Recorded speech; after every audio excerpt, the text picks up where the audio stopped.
My name is John Kiriakou. I was a field agent for the CIA. I hunted, tracked, and captured terrorists around the world. This is everything I'm authorized to tell you.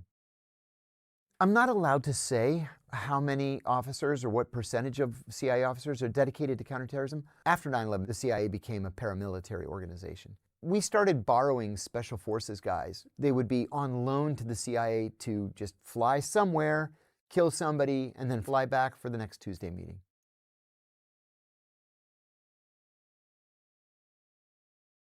The most obvious risk of working as a counterterrorism officer, obviously, is the risk of death. There were two guys who I worked with in CTC, the Counterterrorism Center, Helga Bose and Mike Spann, who were killed in the line of duty. And it wasn't just them. I was the chief of the counterintelligence branch in the Osama bin Laden group. The woman that I sat next to was killed in the line of duty in the Khost bombing in Afghanistan. The suicide bomber, he blew her and 6 of our colleagues up. So death, destruction, but on an equally personal note, your marriage is probably not going to survive an operational tour in the Directorate of Intelligence. The stress is just otherworldly. It's the most difficult and dangerous thing you can do as a CIA officer for a variety of reasons. First, when people join terrorist groups, they do that because they are true believers. And in most cases, they hate you or what you stand for more than they love life itself. And so they are very happy to die for a cause. At the same time, if you're working counterterrorism issues, you generally aren't doing it in London or Paris or Ottawa. You're doing it in Yemen, Somalia, Afghanistan, Pakistan. In Pakistan, unless you were going to carry out an operational act, you had to stay on the compound. It was just simply too dangerous. And so not only do you have this exceedingly difficult job to do, but you have to blend in and not attract attention to yourself and keep yourself safe at the same time. I'll give you an example. When I was stationed in Athens, Athens was one of the most dangerous places in the world for Americans, especially for American CIA officers. 17 November had murdered the CIA station chief, 2 U.S. defense attachés, and a hapless Air Force technical sergeant. This was a very, very lethal group. And so that was my primary job, to work against an incredibly deadly group. And I was the go-to guy on Arab terrorism there because I spoke Arabic. And I drove an armored car, level 4 armor. I carried 2 guns. I had a Glock 9mm on my waist and a Smith & Wesson 38 on my ankle. Even kept a buck knife in my back pocket just in case everything turned to shit, and that's all I had left. Halfway through my tour, the British Embassy received a new defense attaché. His name was Stephen Saunders. He was a 1-star general, brigadier general.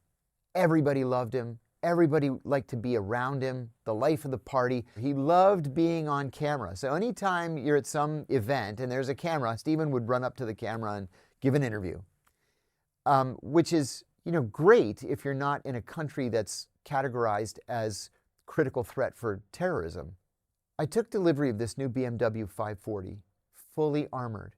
And so we were at a cocktail party the day that I got the car. And I was standing there with Stephen. He was making fun of me, and he says, "You Americans, you're so obsessed with security. It's a NATO country. What are you so afraid of?" And they all chuckled. And I said, "You Brits live in a dream world. If you think because they have palm trees and pretty beaches that they're not going to kill you if they have the chance." And we all laughed again. And then a couple of weeks later, I made a mistake that I had never made before. I slept through my alarm. I had to just get on the main road and go straight to the embassy.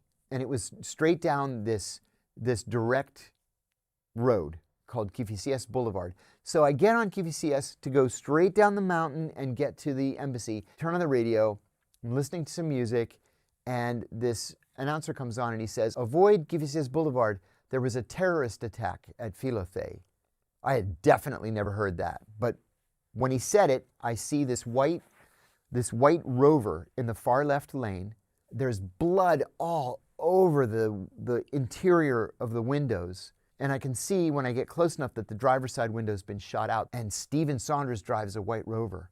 It turned out that they had taken him to a hospital that was next door to the British Embassy, and he died there about 20 minutes later. I mean, we knew who did it. It was Revolutionary Organization 17 November. Now, 17 November usually would drop a manifesto at the site of the assassination, or they would mail one to a leftist newspaper. My boss runs into my office and he says, "Did you see the manifesto for the Saunders hit?" He says, "It mentions you." I said, "Come on, not possible." Like, seriously, nobody took security as seriously as I did. And he shows it to me, and it says in Greek, "We saw the big spy, but he was driving an armored car, and we knew he was armed. So we elected to carry out the revolutionary sentence on the war criminal Saunders." And he said, "You got to go. We're going to take you to the airport. You're going to go home. We'll pick up your kids. We'll pick up your wife. We'll pack at your house." So we flew out. The night before that happened was the last night I spent in a house with my wife. And we were divorced soon after. She was just like, "Yeah, I'm not doing this anymore."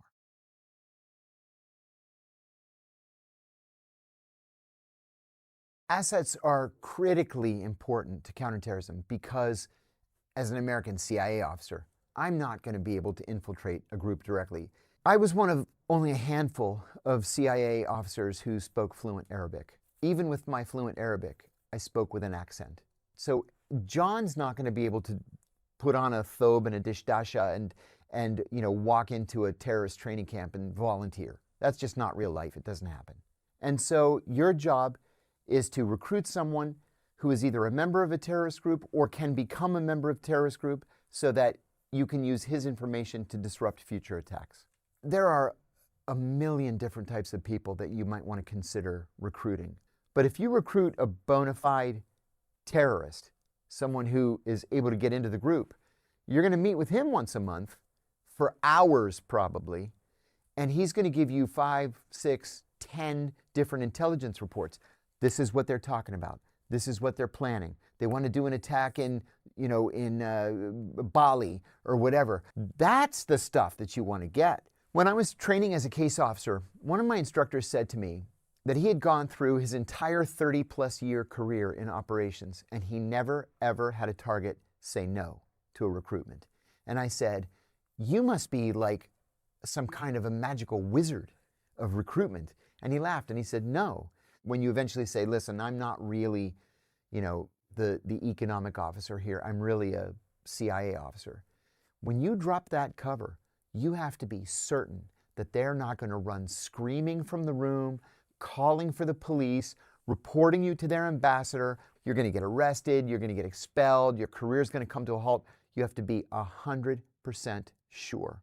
That's where you take them to lunch. You take them to dinner. You spend weekends together. You do day trips. Your wives become friends. Your kids are playing together, to the point where you have figured out by now whether he has a vulnerability. And a vulnerability can mean a lot of different things. Maybe he just really, really loves his kids. That can be a vulnerability, because then that allows me to say, "I see how much you love your kids. I know you want your kids to go to the best schools. I can literally get your kid into Harvard. And I'll pay for it too, by the way."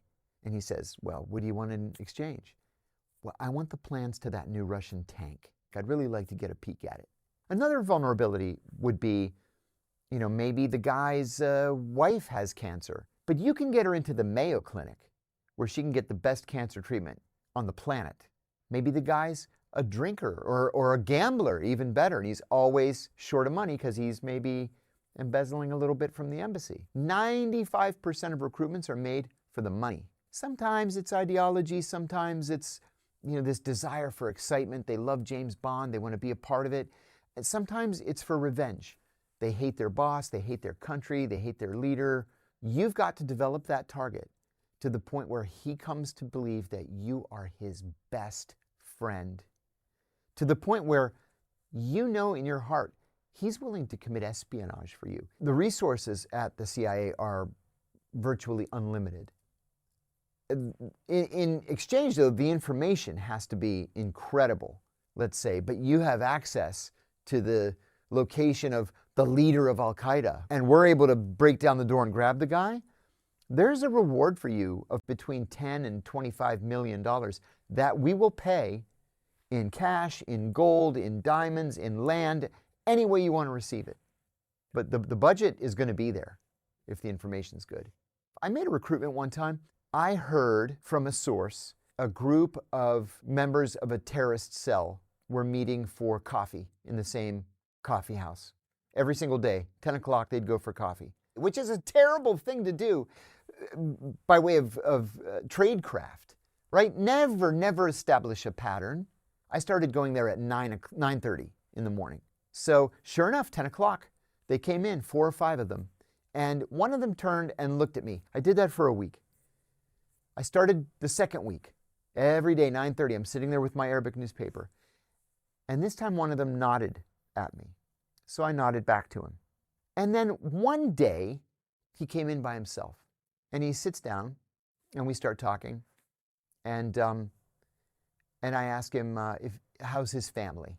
Oh, he said, my wife is in Cairo with my son and my daughter, and I've never met my son. He really was a family man. He was religious.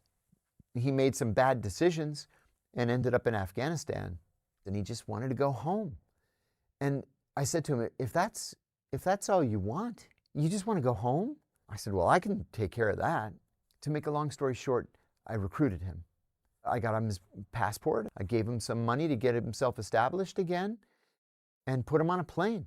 And he gave me, in return, everything I had asked for. Very specific information that we use to actively recruit other Al-Qaeda members. I asked him at the end of it, why did you let me recruit you? And he said, I've been here for 5 years, and you were the first person who ever asked me about my family.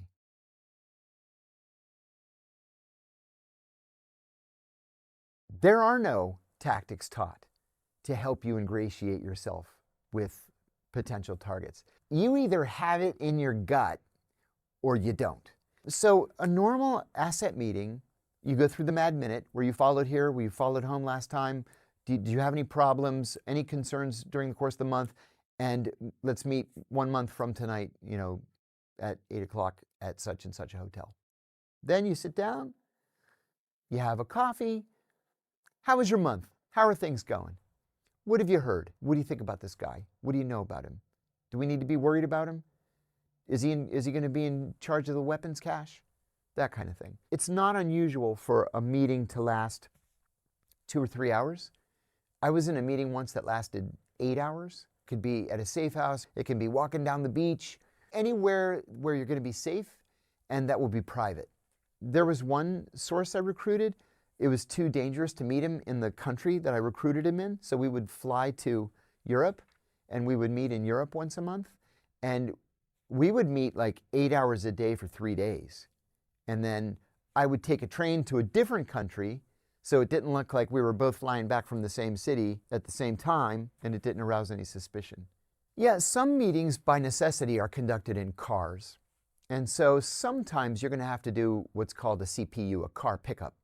You want to be able to pick the person up at a spot where as few people as possible are going to see you.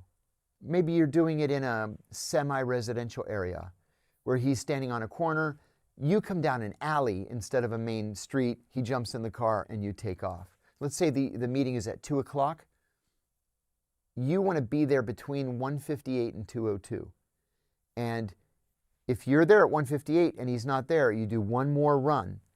And if he's not there by 2:02, you abort the meeting and you try it again 24 hours later or 72 hours later, or whatever your agreement is. You don't want somebody to say, I wonder why that car keeps driving in a loop, and then they write down your license plate number. You don't want to come to anybody's attention.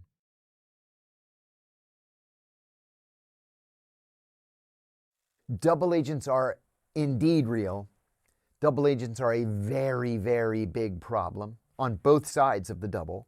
I was well into my career, and I had a great friend who was a station chief. He called me one day. I was at headquarters, and he called me from overseas, and he said, hey, I was hoping you could do me a favor. One of my guys has recruited a double agent. The double doesn't know that we know he's a double. The enemy country has instructed the double to demand to only speak with the station chief. And he said, I live here. It's too dangerous for me to meet with this guy. Can you fly out here and pretend to be me and handle the double agent? I said, of course. So I fly out and I meet with the guy. I meet him in some hotel and I give him a big bear hug at first, which is unusually warm in the Middle East, but I needed to pat him down for weapons. And he didn't have any weapons. And so I made a big deal of taking off my jacket to show him that I didn't have any weapons. I sat down, we ordered some coffee from room service. He said, are you the chief? I said, you asked for him, you got him, buddy. I'm the chief. I would meet with him once a month. And this went on for about 6 months. We were getting, the take on everything that he was reporting back and what the enemy country was telling him to do. Finally, I'm at headquarters one day. I get a call from a sister agency. And the woman says, are you handling this double case? And I said, yeah. Listen, he's been instructed to kill you in the next meeting. I said, oh, come on. I said, the guy's afraid of his shadow. He's not going to kill me. I know him well. He's a coward. He's not going to pull a gun and shoot me. But even if he were to pull a gun and shoot me, how about this? Usually, he calls me when he's coming into the lobby of the hotel. I'll tell him to come up to the room directly. And when he comes in, I'll prop the door open. When he comes in, I'll grab him, take him down. You guys burst in from the other room, and we get him. They reluctantly agreed with a proviso that I wear a bulletproof vest. I said, fine. So I fly back out, and 4 armed security guys in the lobby. And it turns out the bad guys have 4 armed security people in the lobby. And they're all kind of looking at each other sideways like, who are these guys? What's that bulge on that guy's waist? That kind of thing. And they're all just kind of standing around staring at each other. So he calls me, the double. And I said, come up to room, whatever it is, 615. He comes to room 615. I've propped the door open. He comes in. I tackle him. He's trying to get the gun out of his waistband. I have his arm, his hand. My colleagues burst in from the side, and I'm just sitting on him. I have him pinned down on the floor, and I'm sitting on his chest. In the meantime, he's just like, Allahu Akbar, Allahu Akbar.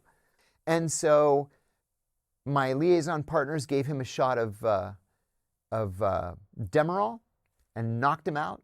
We put him on a gurney and covered him up like he was dead. And we put him in the service elevator, took him down, put him in an ambulance, and we took him to Intelligence Service Headquarters.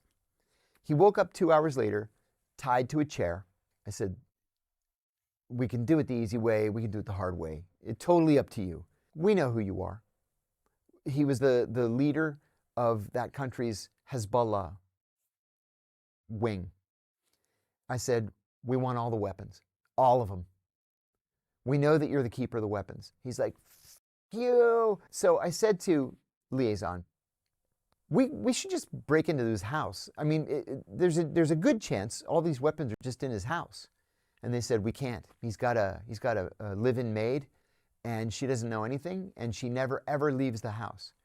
And I said, okay, well, let's just declare a gas leak in the neighborhood, and then we'll evacuate the cul-de-sac, and then we'll just go in, bring a locks and picks team in and just pick the lock. They said, no, we can't do that. We don't have gas lines in this country. We use propane. Bring a propane truck. We'll leak the propane. Then we'll just declare the emergency. The fire department comes. They evacuate all of the 6 houses.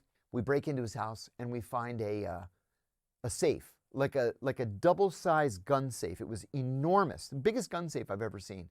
The weapons have to be in there. So we bring the locks and picks team in. And they've got, the stethoscope on, and they're doing the tumbler, and they crack the safe. They open it, and it's empty, except for this handwritten, like childlike handwritten map. So we get in these 2 Jeeps. We drive south, as the map tells us to do. We get out where it tells us to get out. And we found this bunker full to the ceiling with every weapon they had. Landmines, hand grenades, rocket-propelled grenades, everything they had. We completely put Hezbollah out of business in that country. And as it turns out, he's still in prison 25 years later.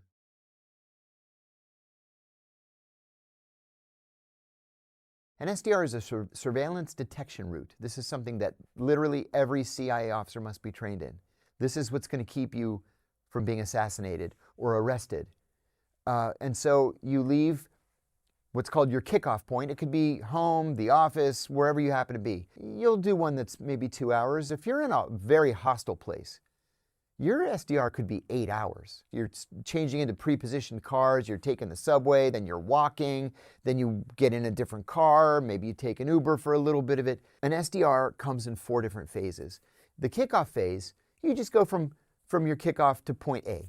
And then you do kind of it's called a stair step. Make a right, a left, a right, a left, a right, a left, to go to your next stop, which is maybe, it's a fabric store. When you're stair stepping like that, you can definitely see if you're being followed. If you're being followed, you abort the meeting and you just drive home. And you do the whole thing again 24 hours later. If you are not sure you're being followed, you enter what's called the provocative phase, where you'll drive halfway up a block, then make a U-turn and drive back. Make a K-turn, drive back, pull into another driveway, make a K-turn. Stuff that doesn't make any sense at all. But that's just to make sure with 100% certainty that you're not being followed. I served overseas with a woman who was a legitimate State Department officer. She came into the office one day and she said, "Oh, I was under heavy surveillance last night. I took them on a ride that they'll never forget. I was going 100 miles an hour down the highway and I'm just sitting there listening." Because what happened was they determined that because she tried so hard to lose them, she must be the CIA officer. And so they never ever surveilled me because I'm going to the wine store and going to the fabric store and then I'm driving home. But they were plenty interested in her. You have to be very, very careful not to establish patterns. And I almost got myself burned twice. So there was one point where I was flying to Eastern Europe once a month to handle an asset that I had recruited. He was very proud of the village that he had come from. It was high up in the mountains. And there was a hunting lodge up there. He said, "Let's go to this hunting lodge. I remember it so fondly from my childhood. And they serve wild boar and they serve bear stew and all kinds of crazy stuff." So I went with him. I ordered a very unusual drink, which I shouldn't have, but it was something my grandmother used to drink. And I remembered it from my childhood, and he was talking about his childhood, so I ordered the drink. And the waitress brought it to me. The next month, I flew up to see him, and he said, "Let's go to the hunting lodge again. They have venison this time of the year, and it's really amazing." So we drive to the hunting lodge, and I ordered the drink, the same drink. And the waitress says, "I remember you." And I said, No, I don't think so. I've never been here before." And she said, "Yes, you have. You're the only person who's ever ordered that drink. And I've been here for 10 years. I said, "Oh, that's right. I was here once before." It's like, doggone it. She spotted me. Now, she was just a waitress. But what if she had been an intelligence officer posing as a waitress? Or what if she was a police informant who's going to now rat me out to the local cops that I'm meeting with this guy? And so afterwards I said, "I am so sorry. I blew it. We can never, ever go back there again." And we never did.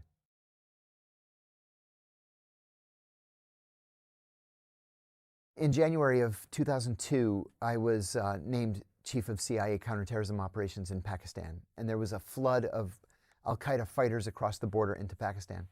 So I went out and I came up with this idea that instead of trying to catch them in these forbidding mountains, we'll catch 5, 10, 20 at a time in the safe houses. So that's the practice that we adopted. And then after I had been in Pakistan about 6 weeks, we got word that Abu Zubaydah was somewhere in Pakistan.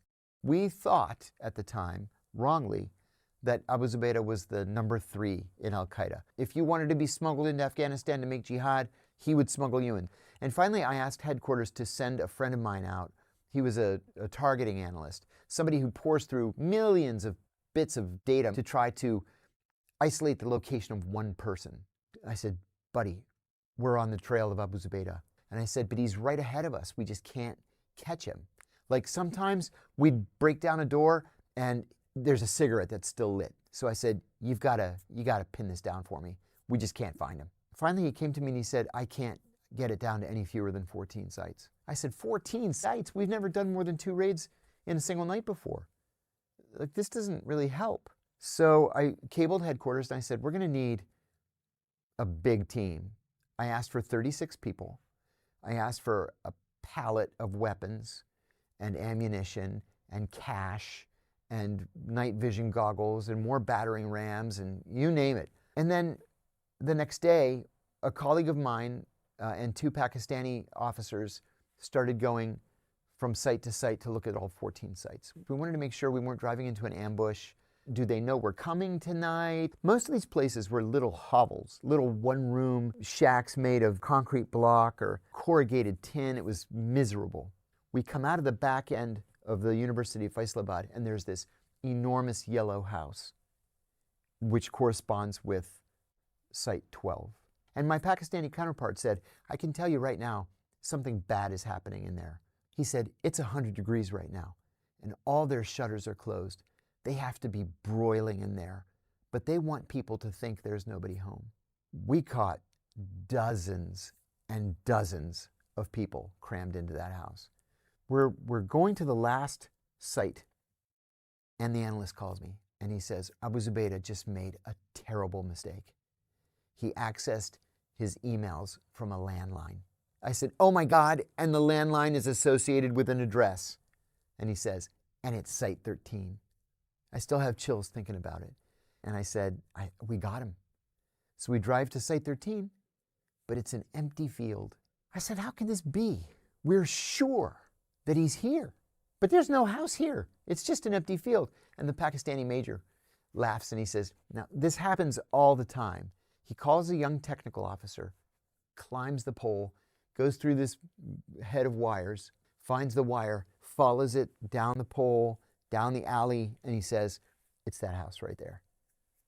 We all gathered. It was like 60, 70 of us, Pakistanis, FBI, CIA, we all gathered at the safe house. I stood on the coffee table and I said, okay, so rule number 1, we have to take him alive. And exactly as the clock strikes 2, break down the door, separate the women and children from the men, and take all the men to the Faisalabad jail. And so at 2 a.m., I was on the roof of the safe house with my buddy, and I looked at my watch and I said, 0200, here we go. And then we hear gunshots, and I said, that's not good. We jump into our car, we speed over to Site 13, and there are 3 people laying in the street. One is obviously dead. One looks like he's dead or he's going to be dead pretty soon. And the other one is screaming bloody murder. So I said, what happened? And this Pakistani policeman says, we got him, we got your man. And he points at the guy who's like almost dead. I didn't have time to scream at this guy that the order was to take him alive. What happened was Abu Zubaydah, a Syrian bomber, and Abu Zubaydah's bodyguard climbed to the roof of the safe house and were jumping to the roof of the neighboring house to try to escape. And this Pakistani policeman was just picking them off as they were jumping. And he shot Abu Zubaydah 3 times in the thigh, the groin, and the stomach. So I said, this doesn't look anything like our target. We had a 6-year-old passport photo. So I called the analyst. I said, listen, I don't know if it's him. He said, give me a shot of his eye. I'll run a retinal scan. So I lifted up his eye, and it was rolled back in his head. All you could see was white. He's bleeding to death. All I get are the whites of his eyes. He said, get me his ear. Take a picture of his ear. I didn't know that no 2 people on earth have the same ears until that night. They're like fingerprints. So I take a picture of the ear. Headquarters says, it's him. So we pick him up, throw him in the back of this pickup truck, speed to Faisalabad Hospital. So they rush him into surgery. But word got around the Al-Qaeda community that we had gotten him.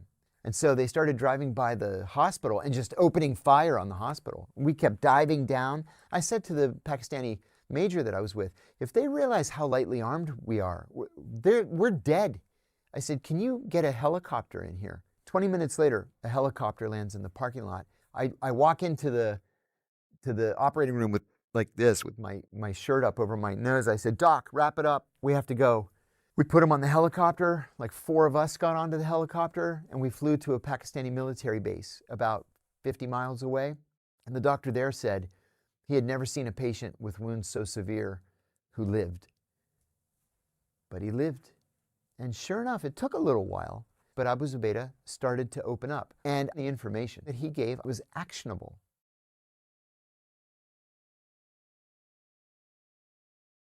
The way we prepared for raids in Pakistan was actually quite simple.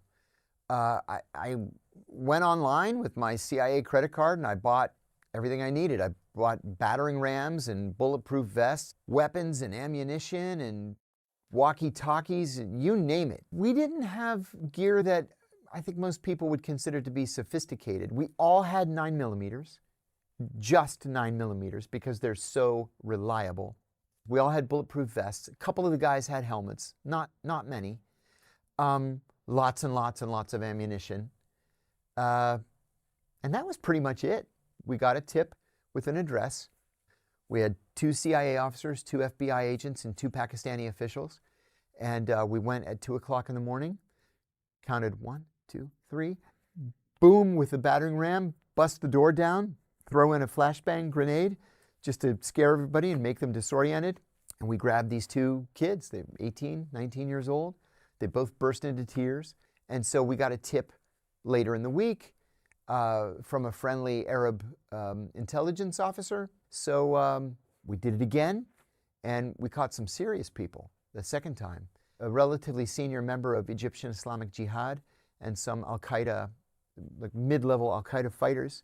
We did it at 2 a.m. because like literally everybody in Pakistan is sound asleep at 2 a.m. It's like they just closed the country. There's no traffic, there's nobody out there, everybody's asleep.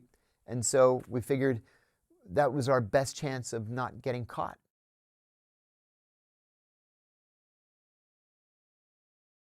I did dozens of interrogations when I was in Pakistan, and I was always the good cop. It was always easier for me, more natural. And the Pakistanis, because it was their country and their rules are different than ours, they could be the bad cop. So the very first interrogation I did was of a Jordanian prisoner. They brought him in and we chained him to an eye bolt in the table, and I said, I'm from the American government and I want to ask you some questions. And he says, very well. Then I laid out a map of the Afghan-Pakistan border and I told him with his finger to show me exactly how he crossed the border. We knew how they were crossing the border. We called them rat lines. We knew where the rat lines were, but he told me the truth. And I thought, you know what, this actually works. And so brought in the next prisoner. Now there were some that had read the Al-Qaeda training manual, not knowing that I had also read it. And so they're like, you know, they pretend to pass out and they just fall off the chair. And you're just sitting there, and then like they're laying on the ground, they open one eye, and you're like, get back on the chair. What's the matter with you? And then they get up back and sit on the chair, and then they go, like this stomach pain, and you're like, buddy, I read the Al-Qaeda training manual. I know all the different things you're going to try to do. And then they just won't answer any questions. So we send them back to the jail. The ones that were cooperative, for the most part, ended up being released. Some were held for a while in Pakistan, then they were expelled, sent back to their home country. But the ones who were uncooperative from Pakistan went to Guantanamo.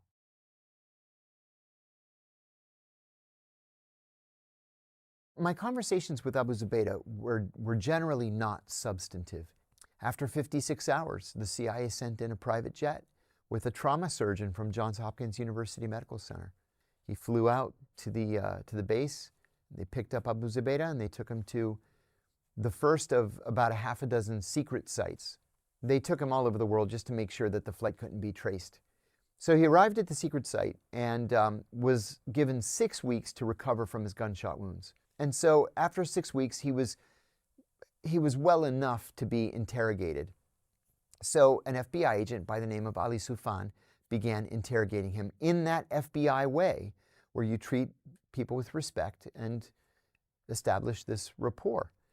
Maybe you offer him a cigarette or an orange or a cup of tea, or if he's really, really helpful, you let him write a letter to his parents or whatever. And sometimes that takes days, weeks, months, whatever, but they always open up. And sure enough, it took a little while, a number of weeks, but Abu Zubaydah started to open up. And everything that he gave Ali was true. And it was actionable. For example, we didn't have any idea what the Al-Qaeda wiring diagram look like? This sounds nuts now, but in the immediate aftermath of 9/11, we didn't know what this Al-Qaeda really was. The other thing he told us was even more important. So Abu Zubaydah told us about Khalid Sheikh Mohammed. We had never heard the name before, and we were able to focus all of our counterterrorism assets just to find Khalid Sheikh Mohammed. And we found him. It took us another year, but we found him.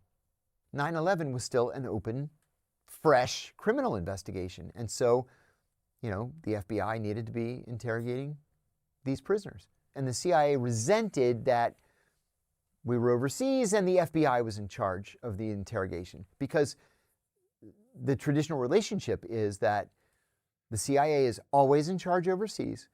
The CIA insisted that it be them. And so the CIA was not willing to be patient.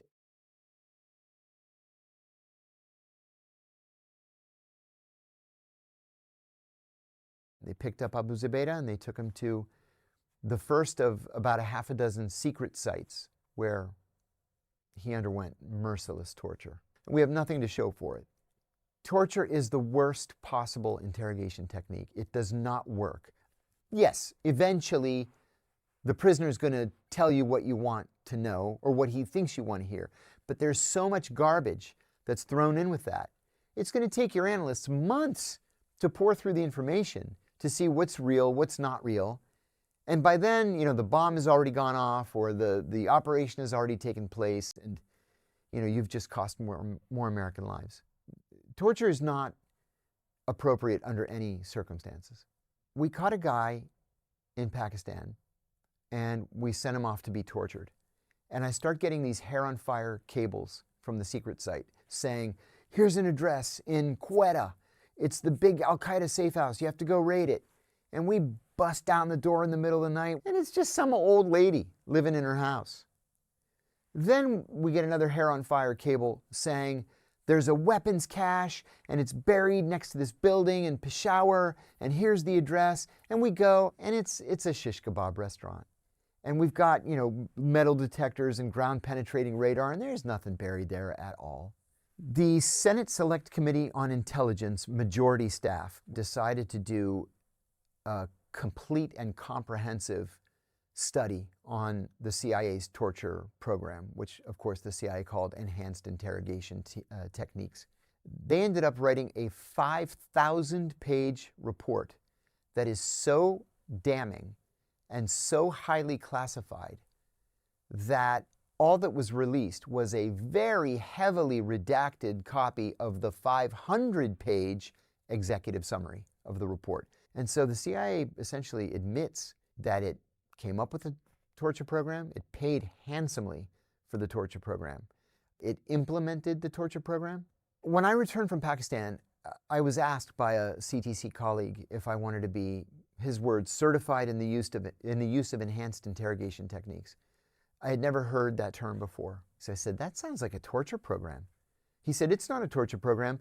DOJ approved it and the president signed it. I said, this is a torture program and I don't want anything to do with it. I was the only one who said no. That conversation about torture bothered me very deeply. And then I got passed over for promotion. I just captured Abu Zubaydah with these two hands. And we still thought at the time he was the number 3. And I got passed over for promotion. I went into my boss's office. I was screaming. And he said, in your promotion panel, the director said that you displayed a shocking lack of commitment to counterterrorism. I said, because I won't torture people. Well, I was also friendly with the deputy director of the CIA.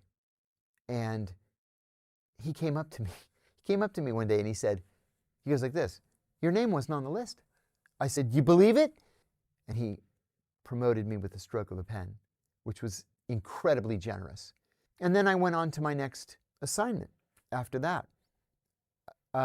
Resigned from the CIA a year later, went into the private sector. And I thought, this torture program is so wrong and so illegal. Somebody's going to say something to the media. And nobody did.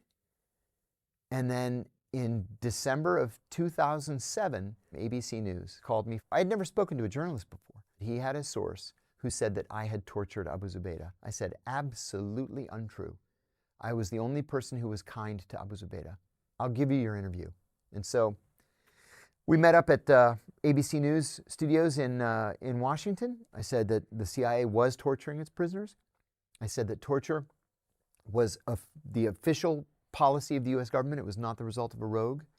And I said that the policy had been personally approved by the president. I am very sorry to tell you that Abu Zubaydah is still in Guantanamo today. This is a man who has been in American custody now for almost 24 years. He's never been accused of a crime, let alone convicted of one. And according to the Senate torture report, quoting the CIA, he will never be freed, and when he dies, he'll be cremated and his ashes thrown into the Caribbean. It's un-American. I've been in touch with his attorneys, and they continue to be slightly hopeful that the political tide will eventually change and somebody in the White House is going to do the right thing. I hope that's the case. I think he should have been released many years ago when we first realized that this was not the number 3 in Al-Qaeda, that he had never committed a crime against Americans. He had never joined Al-Qaeda. And even if he had founded the House of Martyrs safe house and the Kandahar and Helmand training camps, he's paid for those crimes many times over. He should be released.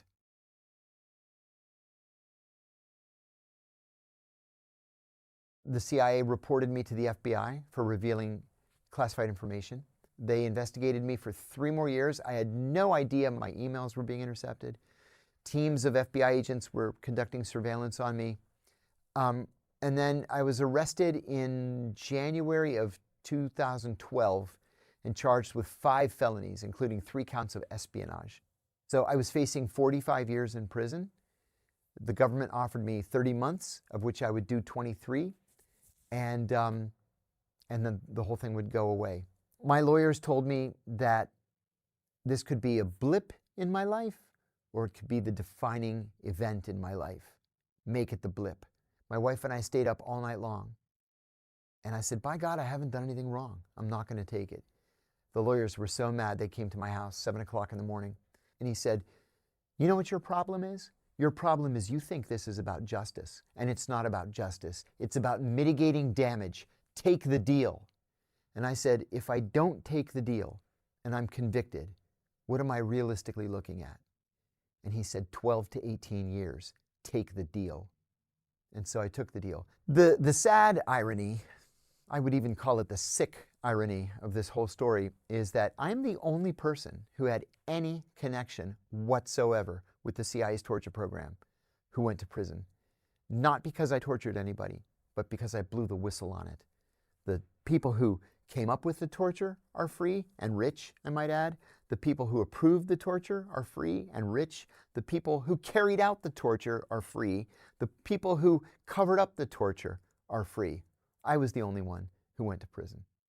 And honestly, I wouldn't change anything. I'm on the right side of history, and they are not.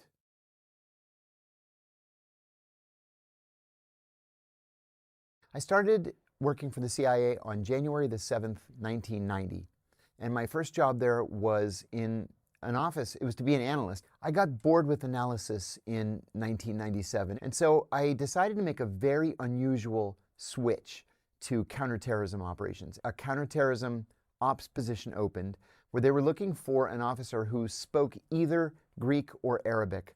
It turned out that I was the only person in the entire CIA who spoke both Greek and Arabic. They decided that it was a lot cheaper and a lot easier to take a linguist and teach him operations, so I got the job. Then you start the basic training on how to recruit spies to steal secrets. And you go to training at what's called the Farm, which is the CIA's famed training center. The first thing I did was a class that we called Crash and Bang. It was literally crashing cars through roadblocks or having your instructors shooting at your car with, paint pellets and you rolling out of the passenger door and opening fire on a robot that's firing at you from a van. The bang part was learning how to use weapons, the Glock 9mm semi-automatic handgun, the Smith & Wesson 38 revolver, the Remington pump-action 12-gauge. We fired tens of thousands of rounds and really became experts in these things. It was a lot of fun. And then you go into these other courses, things like defensive driving, counter-terrorist driving, surveillance and surveillance detection. And then I went on to my assignment in Greece. I was halfway into my tour in Athens when I received a cable inviting me to apply for acceptance to a new training course called Advanced Counterterrorism Operations. And I jumped at it. So I flew back to the States, took 6 weeks, and it was like in-depth, high-threat, high-danger counterterrorism operations. Then we started doing things like beacons, for example, or listening devices, or covert video, or, we were just starting with this notion of drones. It was all brand new. The driving portion was more about crashing through roadblocks, crashing through cars. I got injured in that training. I mean, this is serious. If you're in some island in the southern Philippines and the Al-Qaeda people down there are trying to stop you and they've got 2 cars blocking the road and you've got to crash through, you have to know which part of the car to crash through. For example, if they're just like this, right? The engine's too heavy. You're going to kill yourself if you crash into the engine. So you crash through the trunk, it pushes the car out of the way and you are able to drive off. You learn little things like the very first thing I do when I get in my car, and I still do it to this day, is I lock the doors. Before I even put the key in the ignition, I lock the doors. Because in training, they have you blindfolded and then they lift the blindfold off and you have 3 seconds to respond to whatever it is you see in front of you. It might be a roadblock, it might be a guy standing with an AK-47 in front of you, or it might be a guy opening your door very quietly to put a 9mm at your head and say, bang, you're dead, you fail.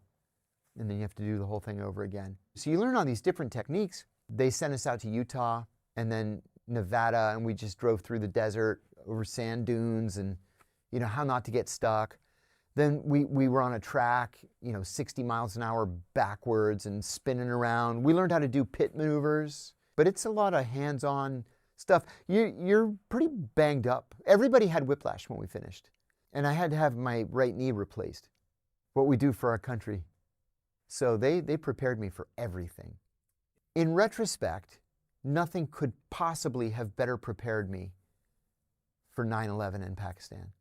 I had been in Greece for a couple of months and I had bought a 50-inch TV. So I had the TV on the back seat of my BMW 540, my armored BMW. I noticed that there was a motorcyclist to my right and he was trying very hard to stay in my blind spot. So when I slow down, he slows down. When I speed up, he speeds up. I'm a little nervous. So I unzipped my fanny pack so that my gun was easier to get. And I slowed down, he slowed down. I decided to slam on the brakes and try to hit the guy. But he was good. So I hit the brakes, I swerve to the right, he swerves to the right, I miss him. I speed up, he speeds up. I swerved to hit him a couple of times again, and I couldn't hit him. But then it's Athens, which is famous for its traffic. So we come to this intersection. It's like a major intersection. It's 12 lanes, if you can imagine. And it's just jammed full of traffic. So I'm stuck. I pull out my gun. I'm starting to kind of panic inside myself. Not thinking, I'm in an armored car. Just crash the cars out of the way. That's what you're trained to do. But I'm prepared to get out and shoot the guy. He gets off the motorcycle, he reaches into his waistband and he pulls out what looked to me like a 38. It was a smallish gun. It may have been a 22, but it looked like a 38. I saw a path to escape. And so I gunned it. I crashed the motorcycle. The motorcycle just goes flying and I take off up GVCS. So I got to the cops and they found the motorcycle. It turned out the license plate had been stolen. Then the question is, was this an attempted terrorist attack? We went out to literally every single one of our counterterrorism sources. None of them knew anything. And in the end, and it was a weeks-long investigation, they determined that it was an attempted carjacking. It was a thief who saw this, at the time, state-of-the-art gigantic TV on the back of a BMW, and he thought, I'm going to carjack this guy and take his car and his TV. But it also put me in a frame of mind to be more wary, and so when I got to Pakistan, I was much quicker to act.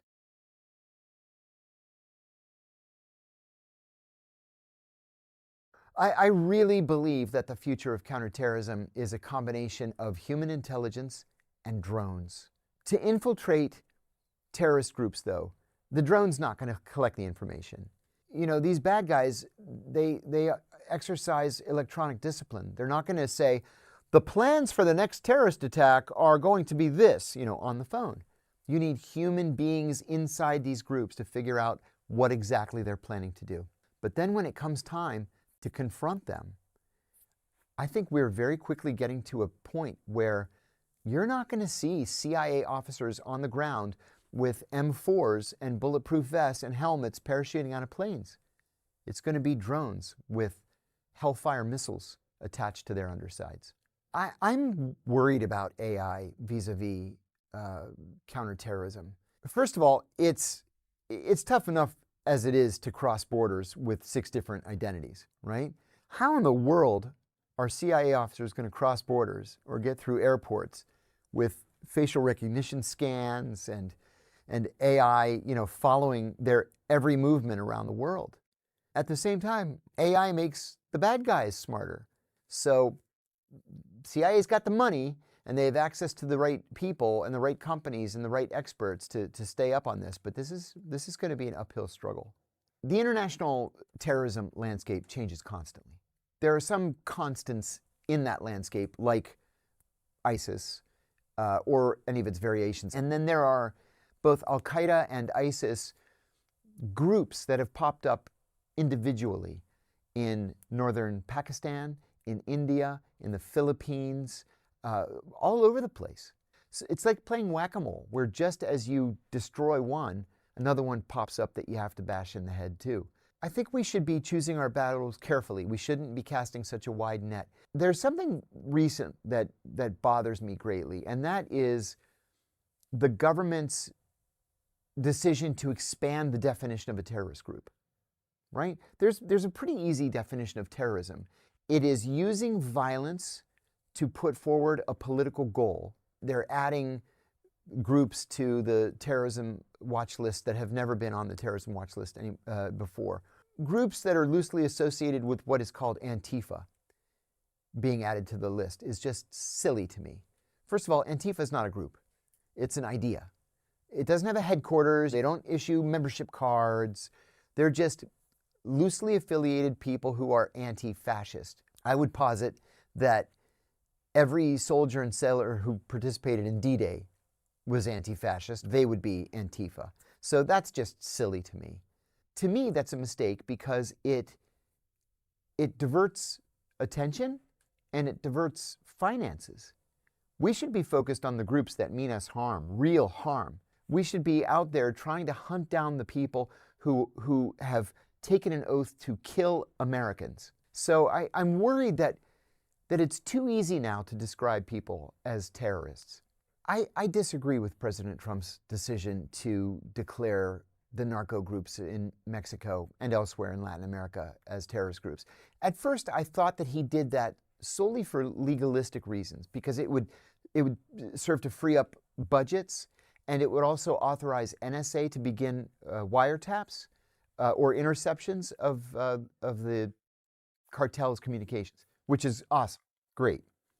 But declaring them terrorist groups, other than allowing the Pentagon to drone their boats, which may or may not be their boats, I think it's misguided. I'm more of a civil libertarian in this respect, in that if these people are so dangerous and have committed such terrible crimes against the United States, charge them with a crime.